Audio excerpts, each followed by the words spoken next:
Most people hear the name Sun Tzu and immediately think about war, battle tactics, generals, or those overused strategy quotes that get posted by entrepreneurs online.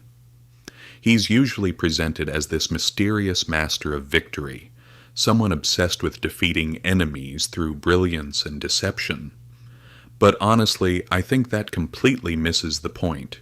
When you actually look closely at the art of war, Sun Tzu doesn't sound like a man in love with war at all. In many ways, he sounds like someone deeply afraid of what war does to a country financially, politically, and socially. His real obsession wasn't glory, it was cost, and that changes everything.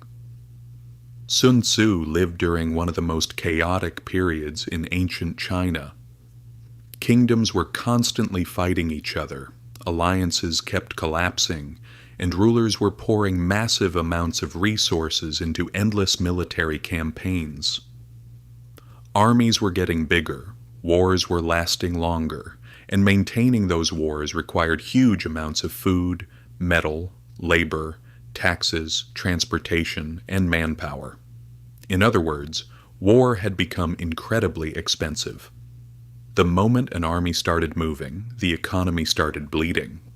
Farmers left fields, supply lines had to be maintained, horses had to be fed, weapons had to be produced. Entire governments were reorganizing themselves just to keep armies alive. And Sun Tzu noticed something that many rulers didn't. The biggest danger wasn't always the enemy standing across the battlefield. Sometimes the biggest danger was the bill that came afterward.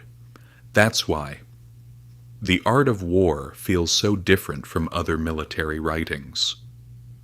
Sun Tzu rarely celebrates combat itself. Instead, he constantly talks about efficiency, timing, intelligence, preparation, and avoiding unnecessary conflict. His most famous quote is probably, "The supreme art of war is to subdue the enemy without fighting."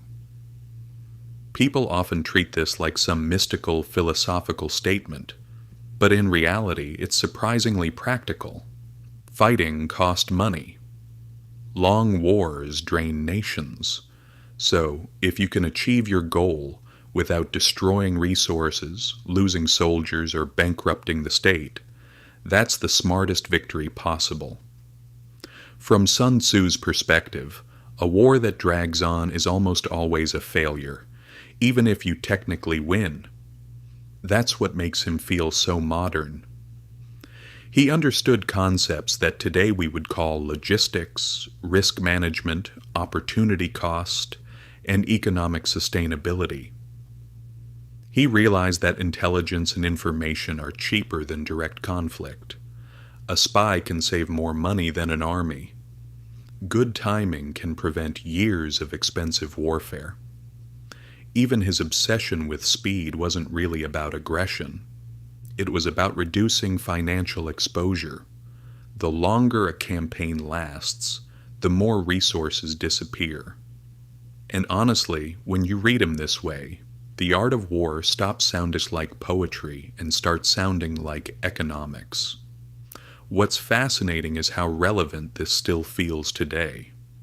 Modern nations continue making the exact mistakes Sun Tzu warned about thousands of years ago.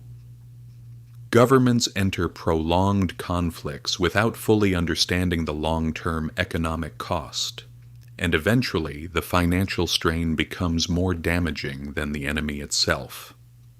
You can see this pattern throughout modern history. Wars often don't end because one side runs out of soldiers.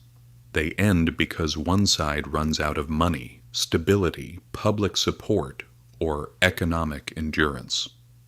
And at the same time, modern strategy increasingly looks exactly like the world Sun Tzu described. Cyber warfare, sanctions, intelligence operations, economic pressure, proxy conflicts, psychological influence. All of these methods aim to achieve results while minimizing direct cost.